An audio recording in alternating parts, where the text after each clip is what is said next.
Assalamualaikum warahmatullahi wabarakatuh. Saya Arik Ramadan Nugraha, mahasiswa Universitas Mercu Buana dengan NIM 41320010415 dari jurusan Manajemen. Di sini saya hendak mempresentasikan hasil karya tulis saya dengan judul Fenomena Bahasa Pergaulan di Indonesia. Pertama-tama, apa itu bahasa?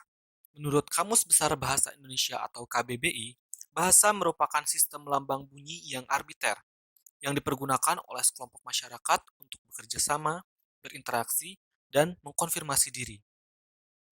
Fungsinya adalah sebagai alat berinteraksi dengan manusia, alat berpikir, serta menyalurkan kepercayaan di kalangan masyarakat. Selain fungsi tersebut, bahasa juga diklaim sebagai identitas suatu suku karena keunikan yang berbeda-beda di setiap sukunya. Selanjutnya merupakan bahasa gaul. Pengertian bahasa gaul itu sendiri merupakan bahasa pergaulan yang bersifat non-formal.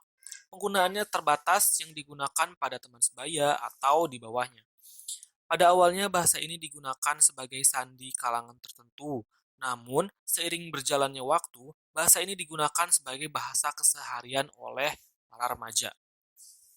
Bahasa gaul dimulai oleh bahasa prokem. Bahasa prokem sendiri populer pada tahun 1950-an yang banyak dituturkan di kalangan preman dan anak jalanan. Pada tahun-tahun selanjutnya, bahasa prokem ini mulai digunakan oleh pemuda kota sebagai bahasa percakapan.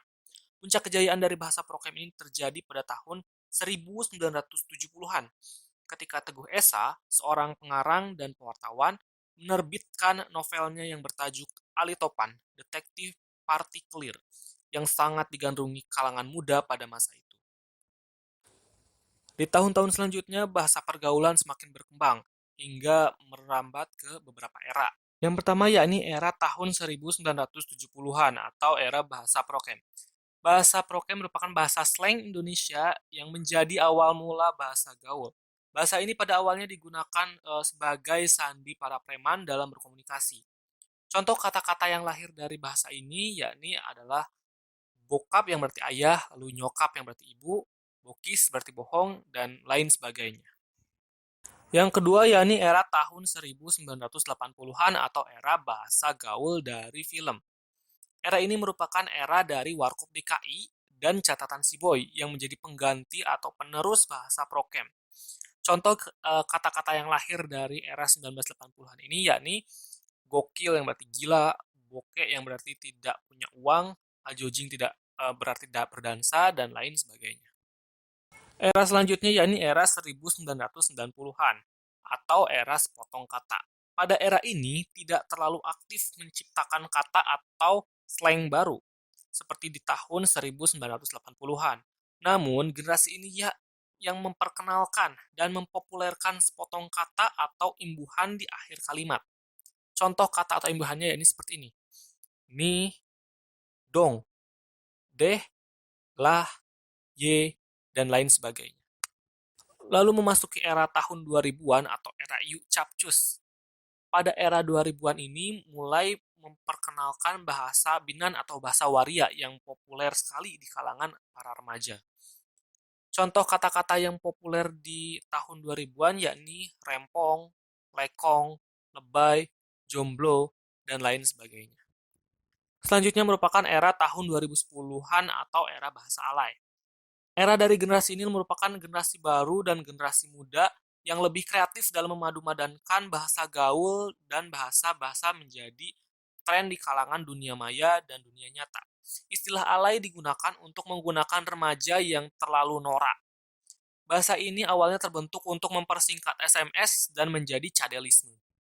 Contoh kata-katanya yakni ki yang berarti aku, setuju dengan kata se dan tujuh, lalu tempat, T dan 4, juga menjadi uga. Lalu kemudian lahirnya cadelisme, penulisannya menjadi cayang, cius, selalu, dan lain sebagainya. Era selanjutnya merupakan era tahun 2020-an atau era dari bahasa Inggris gaul.